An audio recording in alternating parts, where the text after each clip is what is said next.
से मैं आपका स्वागत करता हूं अपने YouTube चैनल उन्नति एकेडमी में। और हम लोग का जो एक सीरीज चल रहा है क्लास 10th के मॉडल सेट के जो वीडियो लगातार हम आपको दे रहे हैं, उसी का आगे बढ़ाते हुए हम आज क्वेश्चन नंबर 51 से स्टार्ट करेंगे। और ये हम लोग का बायोलॉजी का सीरीज चल रहा है और बायोलॉजी के सीरीज में हम लोग एक एक क्वेश्चन को हर एक ऑप्शन के साथ डिस्कस कर रहे हैं। और हमें ऐसा लग रहा है कि आप लोग को वीडियो देखने के बाद बहुत मजा भी आएगा और आपके एग्जाम के पॉइंट ऑफ व्यू से बाकी और के मुकाबले में आपके लिए बहुत ज़्यादा इम्पोर्टेंट भी होगा।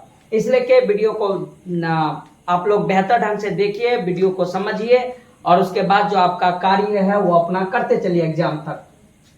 51 नंबर का क्वेश्चन जब हम डिस्कस कर रहे हैं तो हमारे पास 51 नंबर का क्वेश्चन है कि कूटपाद यानी जो अमीबा के अंदर हम देखने का काम करते हैं, जिसे हम सूडोपोडिया के नाम से जानते हैं, वो बताया जाता है कि किसमें पाया जाता है। तो हम पहले ही जानते हैं कि ये एक नॉर्मल सी क्वेश्चन होती है जो इजीली आपको हर एक एग्जाम के अंदर देखने को मिलता है, कूटपाद वाली बात। क्योंकि बताया जाता है कि अमीबा का जो एक शेप होता है वो अमीबा का जो अनियमित शेप होने के कारण उसके बॉडी के सतह से यानी सरफेस से जो कुछ भाग जो बाहर निकलते हैं, हम उसको सीडोपोडिया के नाम से जानते हैं, जिसके द्वारा अमीबा तो चलने का काम करता ही करता है और भोजन को ग्रहण करने का काम भी वो करने का काम इसी सीडोपोडिया के थ्रू करते हैं। तो अब लेकिन हमारे पास चार ऑप्शन है। चार ऑप्शन का अगर बात करें तो प्राइमेशियम के द्वारा जो अगर बात हम करते हैं तो इसके अंदर सीलिया के द्वारा ये चलने का काम करता है और साइटोस्टोम के द्वारा वो भोजन ग्रहण करने का काम करता है। स्लीपर शेप का होता है ये प्राइमेशियम। इससे भी आपको क्वेश्चन बनता है कि प्राइमेशियम के अंदर जो शेप होता है वो कैसा होता है, वो किसके द्वारा परिचालन करने का काम करता है, तो सीलिया के द्वारा। और यही पर पाया जाता है साइटोस्टोम और इसके अंदर रसधनी पाई जाती है जिसके अंदर भोजन का क्या करता है, ये पाचन करता है।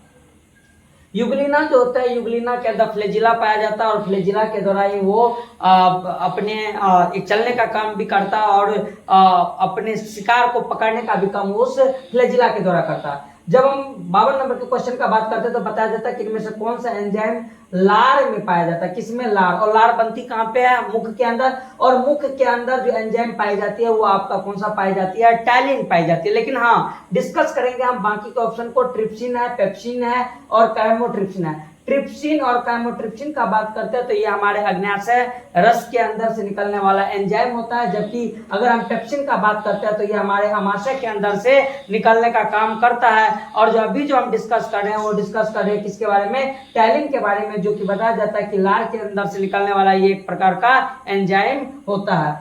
53 नंबर के क्वेश्चन का जब हम डिस्कस करते हैं तो बताया जाता है कि ग्रास नली से किस छिद्र के द्वारा जुड़ा रहता है। ग्रासनी बताया जाता है कि जब इस ग्रासनी के बारे में हम बात करते हैं तो हमारे मुख गुहा से ग्रासनी स्टार्ट होती है और ये ग्रासनी जो होती है, ये ग्रासनी के पास बताया जाता है कि दो नली आती है। एक नली जो होती है वो श्वास नली में जाती है और एक नली जो होती है वो आहार नली में बनाने का काम करता है, जिसे हम ग्रास नली के नाम से जानते हैं। तो बताया जाता है कि ये ग्रास नली कहाँ पे, तो यहीं पर जो होती है, इसी को हम निगल द्वार के नाम से भी जानने का काम करते हैं। यहाँ पर जो हमारे पास दो गो ट्यूब लाइक स्ट्रक्चर होती है और यहाँ पर बताया जाता है कि एपिग्लोटिस की जो रचनाएं होती है तो उस जगह पे क्या रहता है, निगल द्वार रहता है, जिसके द्वारा ये ग्रास नली जुड़ी होती है। जो भोजन को हम जब निगलने का काम करते हैं तो हमारे इस निगल द्वार के थ्रू ही हमारे अमाशय के अंदर जाने का काम करता है। हालांकि यहाँ पे आंसर है कौन सी, कंठ द्वार। मल द्वार तो हम जानते हैं कि हमारे आहार नल का सबसे लास्ट वाला भाग जो होता है वो क्या होता है, मल द्वार होता है, जिसके द्वारा सब जानते हैं कि बेकार पदार्थ बाहर निकलने का काम करता है। और चौथा ऑप्शन है इनमें से कोई नहीं, तो इसका तो कोई है मैये बाप में है। 54 नंबर के क्वेश्चन का जब बात करते हैं तो लिखा हुआ है कि निम्न में से कौन सा एंजाइम पीत रस में पाया जाता है। किसमें पाया जाता है, पीत रस में पाया जाता है। जब इसके अंदर निम्न में से कौन सा एंजाइम पीत रस के अंदर बताया करते हैं तो पीत रस के अंदर कोई भी एंजाइम नहीं होता। याद रखिएगा, पीत रस के अंदर कोई भी एंजाइम नहीं होता, क्योंकि हमारे यकृत के द्वारा बताया जाते हैं कि यकृत के द्वारा क्या निकलता है, एंजाइम नहीं बनता है। वो हमारे पास एक क्षारीय द्रव्य होता है जो भोजन को पचाने में तो मदद करता है, खास करके वसा को तोड़ने में मदद करता है, लेकिन उसके अंदर से कोई भी तरह ये एंजाइम जो होती है वो एंजाइम नहीं निकलती है।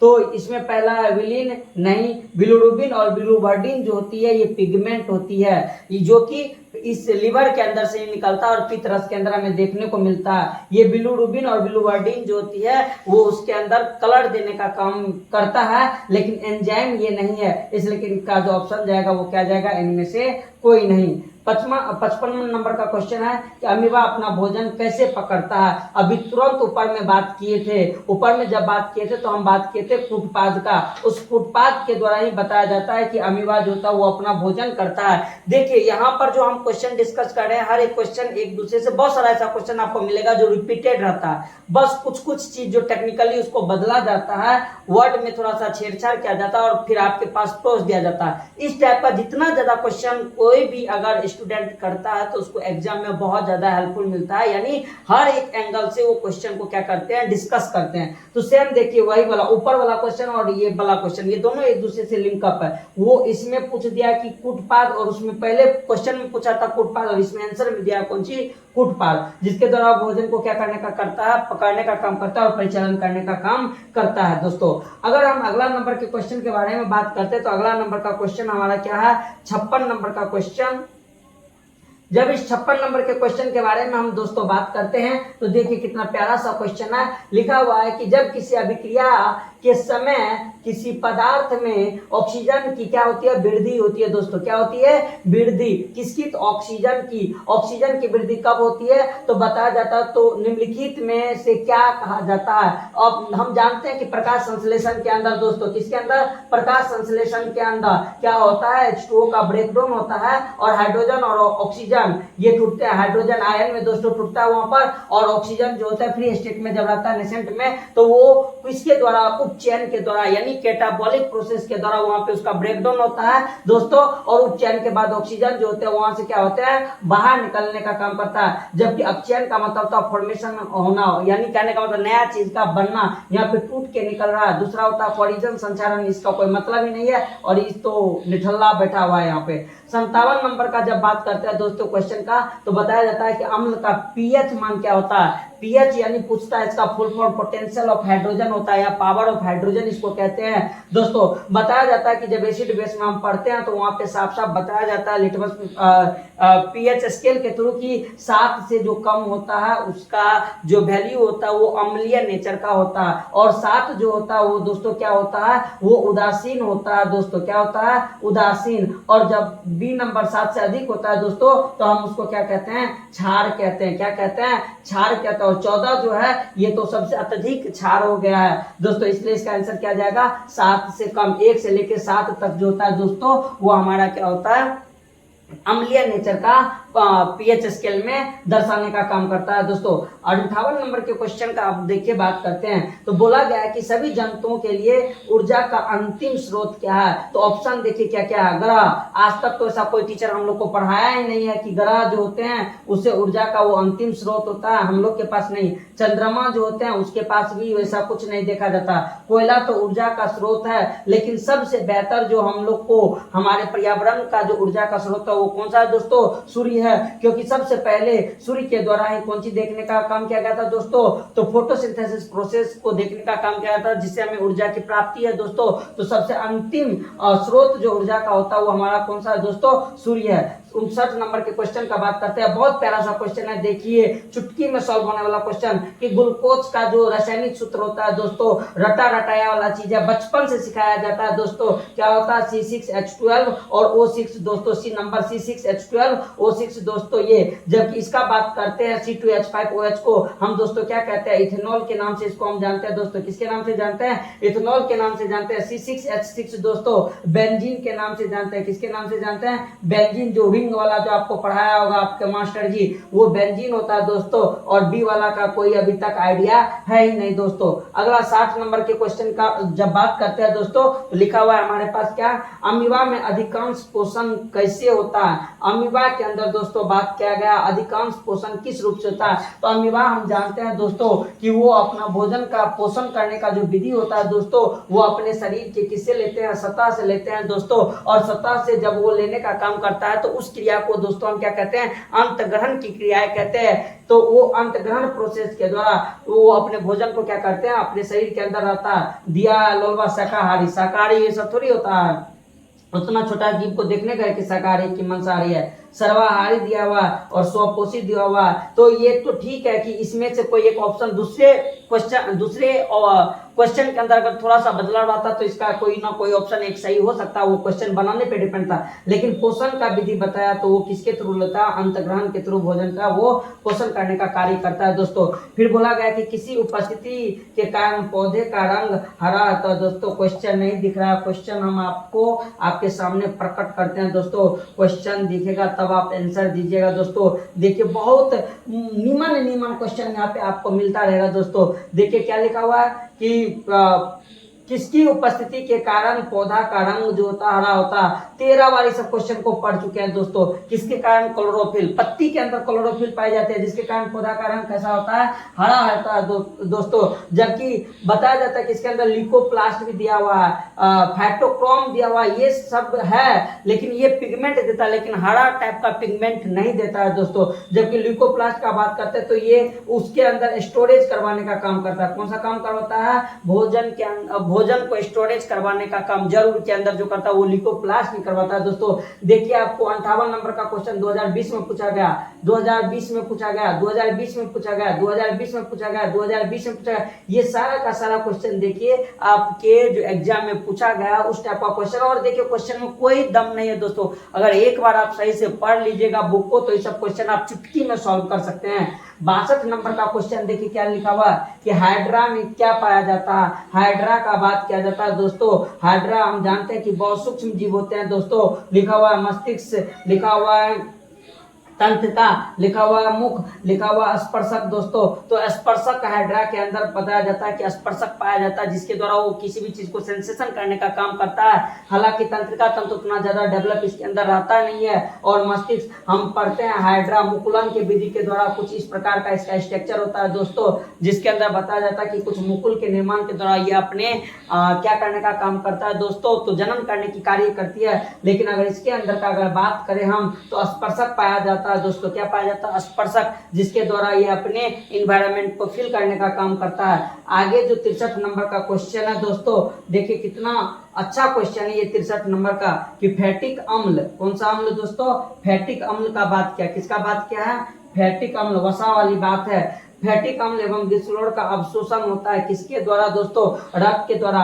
बताया जाता है कि हमारी छोटी आंत के अंदर भिलाई पाई जाती है। क्या पाई जाती है, भिलाई, जो कि भोजन जो पचता है उसको अवशोषण करने का काम करता है। लेकिन हम अगर बात करते हैं दोस्तों तो क्या बताया जाता है कि फैटी अम्ल और ग्लिसरॉल का जो अवशोषण होता है वो डायरेक्ट रक्त के द्वारा अवशोषण नहीं होता दोस्तों। पानी का तो वहां पर कोई जुगाड़ बनता ही नहीं, और ए और बी ब्लॉक का तो कोई काम है ही नहीं। एक वसिकाग्र लैक्टियल्स होता है दोस्तों।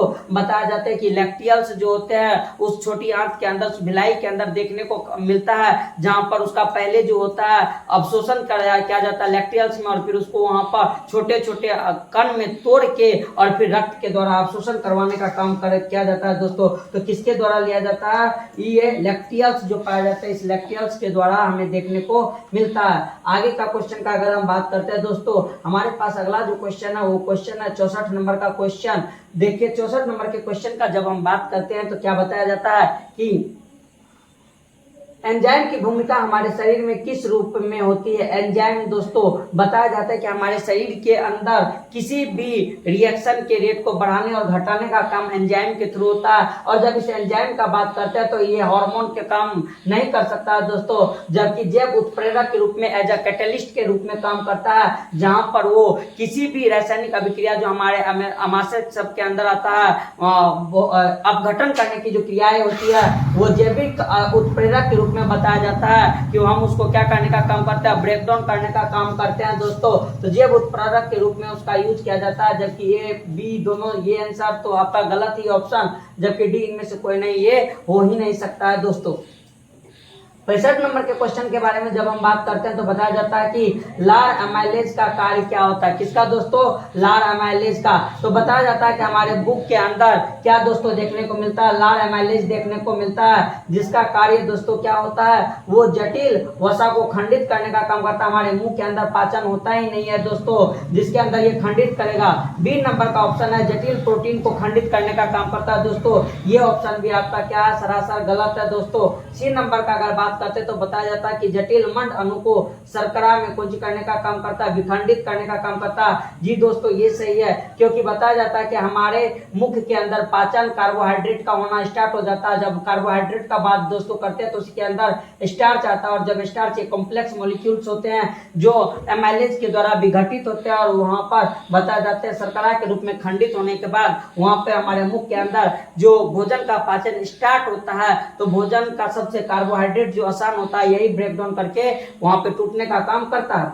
जबकि 66 नंबर के क्वेश्चन का बात करते हैं तो लिखा हुआ कौन सी कर्माकुंचन पेरिस्टाल्सिस ये गति कहाँ पाई जाती है? हमारे आहार नाल के अंदर बताया जाता है कि जब भोजन को निगलने का काम करते हैं, निगलते हैं तो निगलने के दौरान हमारे इस आहार नाल के अंदर बताया जाता है कि इस टाइप के स्ट्रक्चर के अंदर भोजन को अंदर करने की विधि पाई जाती है और बताई जाती है। वहां पे पेरिस्टाल्सिस गति देखने को मिलता है जो कहाँ पे आहार नली में हमें देखने को मिलता है दोस्तों। तो इसका आंसर क्या जाएगा? आहार नली। हालांकि मांसपेशी के अंदर भी और हृदय के अंदर भी हमें देखने को पेरिस्टाल्सिस मूवमेंट मिलता है, लेकिन एक बेहतर पेरिस्टाल्सिस मूवमेंट हमें कहाँ पे आहार नाल के अंदर देखने को मिलता है। पेरिस्टाल्सिस का मतलब होता है कि जिसके अंदर संकुचन और शिथिलन दोनों टाइप की गति देखने को मिलता है। तो इसका आंसर जो है इनमें से सभी भी जा सकता है दोस्तों। बताया जाता है कि जब 67 नंबर के क्वेश्चन का बात करते हैं तो 67 नंबर के क्वेश्चन में लिखा हुआ है कि अमाशय का पिछला भाग क्या कहलाता है? अमाशय का कौन सा भाग बताया जो दोस्तों? पिछला भाग। जब हम अमाशय के बारे में बात करते हैं तो बताया जाता है,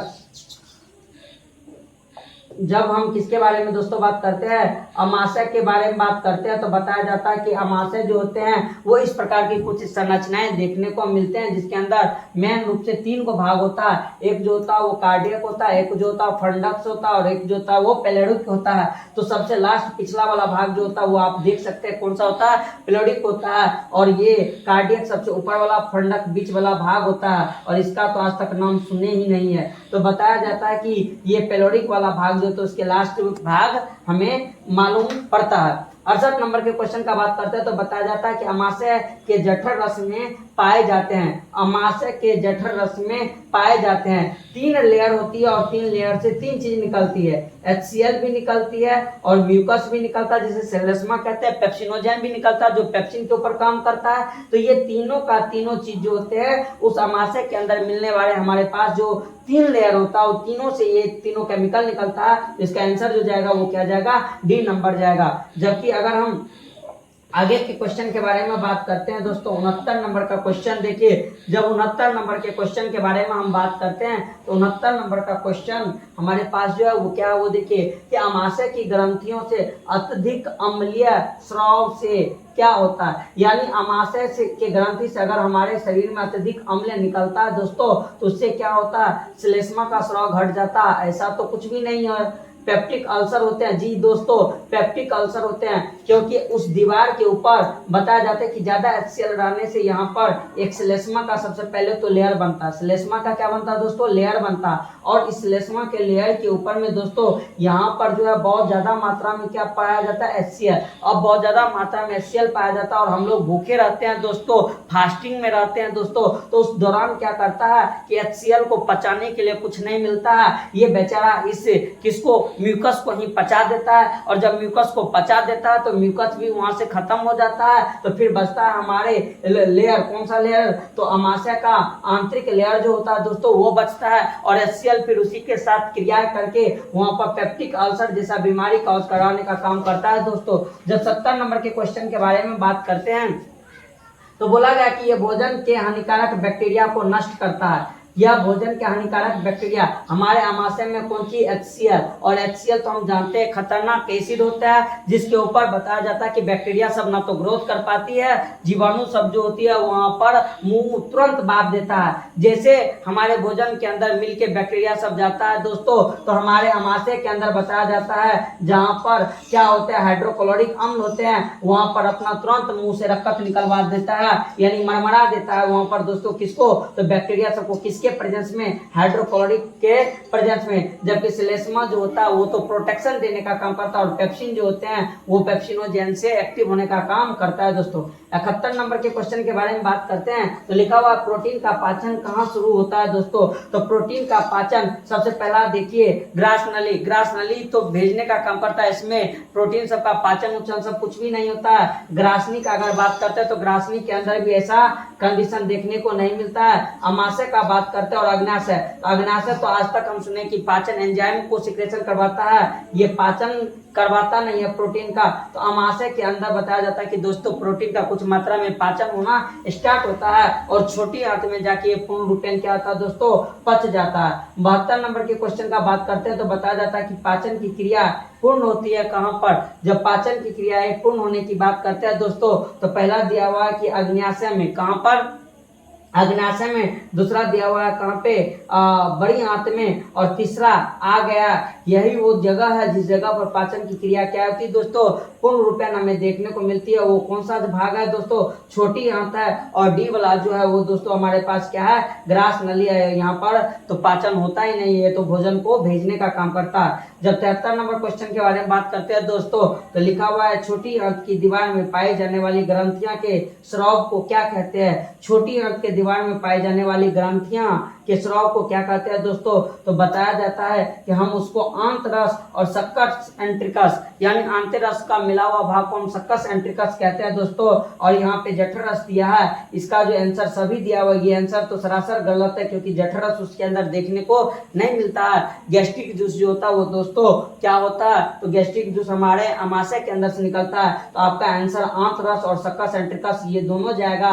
इसके ऑप्शन में दोस्तों क्या है, कहीं ना कहीं गलती हमें देखने को मिला है दोस्तों। तो इस लेके अब इसी के कारण आप पूरा टिक मार मार के रटने वाला काम जो होता है वो दोस्तों करना छोड़ दीजिए। हो सकता है नहीं तो ये रटने के चक्कर में आप रट तो ले, मेहनत तो कर ले, लेकिन एग्जाम का कहीं ना कहीं गलत असर आपके जीवन पे पड़ सकता है, तो उससे कहीं ना कहीं आप बच सकते हैं। 74 नंबर के क्वेश्चन का बात करते हैं तो दिया हुआ है कि अमाशय के अग्र भाग को क्या कहा जाता है। अमाशय के किस भाग को, अग्र भाग को। अमाशय के सबसे पहले वाला भाग, अभी हम खुद पहले कुछ देर पहले बताए थे आपको दोस्तों, क्या बताए थे, कार्डियक बताए थे। क्या बताए थे, कार्डियक। आप लोग तो बहुत तेज स्टूडेंट है, तो क्या होता है वो कार्डियक होता है। और बीच वाला जो था वो फुंडिक और नीचे वाला क्या था, पेलोडिक था दोस्तों। और एपिग्लोटिस तो हम जानते हैं कि हमारे इस कंठ के पास पाया जाता है। 75 नंबर क्वेश्चन का बात जब दोस्तों करते हैं तो लिखा हुआ कि मुख गुहा का पिछला भाग क्या कहलाता है। जब मुख गुहा के पिछले भाग के बारे में हम बात करते हैं तो बताया जाता है कि वो क्या होता है, ग्रासनी होता है। क्या होता है दोस्तों, ग्रासनी होता है। और वहीं से ग्रास नली जो होते हैं वो क्या होते हैं, स्टार्ट होते हैं। कुछ अल्लर बल्लर वाला भी ऑप्शन आपको यहाँ पे देखने को मिलेगा, जिसे देखते ही आपको क्या कर देना चाहिए, कट कर देना चाहिए। और ग्रासनी जो है वो हमारा क्या है, सही आंसर है। आज के वीडियो में दोस्तों फिर से हम 25 क्वेश्चन दिए हैं। टाइमिंग ज्यादा होने के कारण हम ज्यादा ये क्वेश्चन नहीं करवा पाते हैं दोस्तों, इसलिए कि हम आशा करते हैं कि ये वीडियो आपके लिए बहुत ज्यादा जानकारी फुल होगा। इसलिए कि वीडियो को पूरा देखिए, ऑप्शन को देखिए, आपको फिर से बायोलॉजी का तैयारी करने की कोई जरूरत नहीं है। तब तक के लिए, नेक्स्ट वीडियो के लिए, तब तक आप लोग का शुक्रगुजार।